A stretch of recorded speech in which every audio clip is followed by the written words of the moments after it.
Great morning, students. I hope all are fine and safe at your home.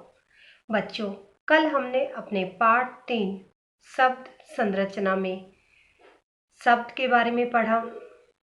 शब्द को कितने भागों में बांटा गया है। वर्णों के सार्थक मेल से शब्द बनते हैं और शब्दों को प्रयोग के आधार पर, बनावट के आधार पर और उत्पत्ति के आधार पर बांटा गया है। कल हमने उत्पत्ति के आधार पर शब्द के भेदों को पढ़ा था। तत्सम शब्द, तद्भव शब्द, देशज शब्द और विदेशी शब्द। आज हम प्रयोग के आधार पर और बनावट के आधार पर शब्द के भेदों को पढ़ेंगे। तो चलिए आज हम अपने पाठ को पढ़ते हैं। बनावट के आधार पर शब्द 3 प्रकार के होते हैं। बनावट के आधार पर शब्द कितने प्रकार के हैं? 3 प्रकार के। देखिए, रूढ़ शब्द, यौगिक शब्द, योगरूढ़ शब्द। शब्द कितने प्रकार से बनते? 3 तरह से। देखिए, ये ऐसे शब्द होते हैं। पहला है हमारा रूढ़ शब्द, जो ऐसे शब्द होते हैं जिनके टुकड़े नहीं किए जा सकते। अगर इनके टुकड़े करके देखें भी तो इनका कोई अर्थ नहीं निकलता। क्या कहा है कि रूढ़ शब्द जो हैं वे ऐसे होते हैं जिनके टुकड़े करने पर भी कोई अर्थ, कोई मीनिंग नहीं निकलता है। जैसे शब्द दिया इन्होंने पेड़। ये देखिए, पेड़, इसके हमने टुकड़े किए पे जमा ड। पे का कोई मीनिंग नहीं, ना ही ड का, इसलिए ये क्या है?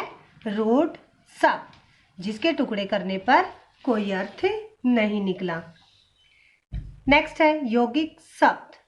ये शब्द 2 शब्दों के योग से बनते हैं। योग का अर्थ होता है जोड़, मीन्स जोड़ देना 2 को एक साथ। अतः 2 शब्दों के जोड़ से बने ऐसे शब्द जो सार्थक होते हैं उन्हें यौगिक शब्द कहते हैं। इनके टुकड़े किए जा सकते हैं, जैसे विद्या प्लस आलय। विद्या प्लस आलय मीन्स क्या बना? विद्यालय। Got it? दोनों का मीनिंग है ना। विद्या मीन्स शिक्षा, पढ़ाई, आलय मीन्स घर, पढ़ने का घर। आगे देखिए, अब नेक्स्ट हमारा योगरूढ़ शब्द। जो शब्द 2 या 2 से अधिक शब्दों के योग से बनते हैं और किसी विशेष अर्थ को प्रकट करते हैं उन्हें योगरूढ़ शब्द कहते हैं। जो 2 या 2 से अधिक शब्दों के योग से बनते हैं और कोई विशेष अर्थ ही प्रकट करते हैं उन्हें योगरूढ़ शब्द कहते हैं। जैसे है नीला जमा में कंठ, नीलकंठ। किसका है? नीले कंठ वाला कौन है? शिव। शिव का है ना नीलाकंठ, आप सभी ने देखा भी होगा। नेक्स्ट देखिए, पंकज जमा में ए, पंकज। पंक मीन्स होता है कीचड़। जय मीन्स जन्मा, मीन्स कीचड़ में जन्मा, अर्थात कमल। कमल का फूल देखा ना आपने, कीचड़ में उगता है। ओके, नेक्स्ट देखिए, अब आगे नेक्स्ट पेज पर। आइए यौगिक और योगरूढ़ शब्दों में अंतर जाने। यौगिक शब्द, यौगिक भी 2 शब्दों के मेल से बनता है और योगरूढ़ भी। डिफरेंस क्या होता है? योगरूढ़ में जब उसके योगरूढ़ शब्द क्या होते हैं बेटे? जो अलग ही कोई विशेष ही अर्थ प्रकट करते हैं। जैसे रेलगाड़ी है यौगिक का, ये कोई विशेष नहीं है। यहाँ पे है रावण, विशेष है। यौगिक शब्द देखिए, रेल जमा में गाड़ी, रेलगाड़ी। स्नान जमा घर, स्नान घर। प्रधान जमा मंत्री, प्रधानमंत्री। नील जमा में कमल, नीलकमल। देश जमा भक्ति, देश भक्ति। 10 जमा आनंद, दशानंद। कौन है? रावण। नीलाकंठ, नीलकंठ, शिव का। 3 मीन्स 3, नेत्र मीन्स त्रिनेत्र, शिव के हैं। चतुर मीन्स चार, भुजा, चार भुजाएं किसकी है? विष्णु की, मीन्स चतुर्भुज। किसके लिए प्रयोग होता है? भगवान विष्णु के लिए। लंबा जमा में उदर, लंबोदर, किसके लिए प्रयोग होता है? गणेश जी के लिए। गणेश जी का सूंड लगा हुआ ना, लंबोदर। आगे देखिए अब नंबर 3 हमारा, प्रयोग के आधार पर शब्द दो प्रकार के होते हैं। प्रयोग मीन्स हम उसका प्रयोग किस प्रकार से कर सकते हैं? दो प्रकार से, विकारी शब्द और अविकारी शब्द के रूप में। विकारी शब्द देखिए कौन से होते हैं? इनके रूप में लिंग, वचन तथा काल के कारण परिवर्तन आ जाता है। विकारी शब्द परिवर्तित हो जाते हैं किस किस रूप में? लिंग, वचन और काल के रूप में। जैसे संज्ञा, सर्वनाम, विशेषण तथा क्रिया, ये चार प्रकार के विकारी शब्द होते हैं। Got it? ये देखिए एग्जाम्पल, जैसे मोहन खेलता है, राधा खेलती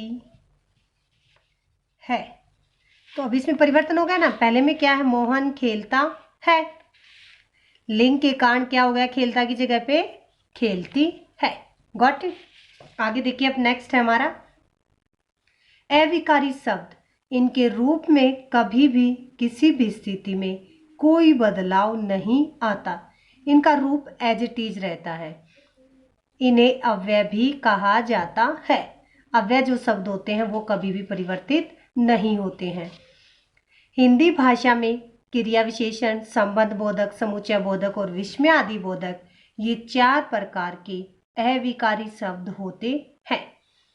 चार प्रकार के विकारी हैं और चार प्रकार के ही अविकारी शब्द हैं। तो ये देखिए अविकारी का एक उदाहरण, खरगोश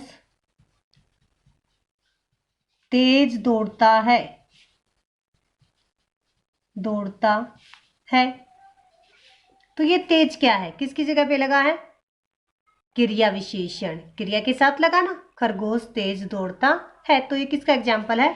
क्रिया विशेषण का, इसमें कोई बदलाव नहीं है। अब हम तेज को बदल तो नहीं सकते ना। आगे देखिए अब नेक्स्ट हमारा, आओ दोहराएं। अब हम दोहराएंगे कि हमने पाठ में क्या क्या पढ़ा है। वर्णों के सार्थक मेल को शब्द कहते हैं। हिंदी भाषा में शब्दों को तीन आधारों पर बांटा गया है, उत्पत्ति के आधार पर, बनावट के आधार पर, प्रयोग के आधार पर। लिंग, वचन तथा काल के कारण जिन शब्दों के रूप में परिवर्तन आता है उन्हें विकारी शब्द कहा जाता है। जिन शब्दों में किसी भी स्थिति में कोई भी परिवर्तन नहीं आता उन्हें अविकारी शब्द कहा जाता है। आई होप आज हमने जो पढ़ा वो आप सभी को समझ आ गया होगा। हमने पढ़ा बनावट के आधार पर शब्द के भेद और प्रयोग के आधार पर शब्द के भेद। बनावट के आधार पर शब्द के तीन भेद होते हैं, रूढ़ शब्द, यौगिक शब्द और योगरूढ़ शब्द। रूढ़ शब्द जिनके टुकड़े करने पर कोई अर्थ नहीं निकलता, यौगिक दो शब्दों के मेल से बनते हैं और योगरूढ़ शब्द दो या दो से अधिक शब्दों के मेल से बनते हैं और कोई विशेष अर्थ ही प्रकट करते हैं, वो यौगिक योगरूढ़ शब्द कहलाते हैं। नेक्स्ट हमारा प्रयोग के आधार पर। प्रयोग के आधार पर शब्द दो प्रकार से किए जाते हैं, एक है अविकारी शब्द और दूसरा है विकारी शब्द। विकारी शब्द कौन से होते हैं? जो लिंग, वचन और काल के आधार पर परिवर्तित हो जाते हैं। ये चार प्रकार के होते हैं, क्रिया, संज्ञा, सर्वनाम और विशेषण, जिनका परिवर्तन लिंग, वचन और कारक के आधार पर हो जाता है। अविकारी शब्द वे होते हैं जिनका किसी भी परिस्थिति में परिवर्तन नहीं होता है। ये भी चार प्रकार के होते हैं, क्रिया विशेषण, समुच्चय बोधक, विस्मयादि बोधक और संबंध बोधक। इन्हें अव्यय भी कहा जाता है। आप सभी ने इस पाठ को पढ़ना है और समझना है। धन्यवाद। आपका दिन शुभ हो।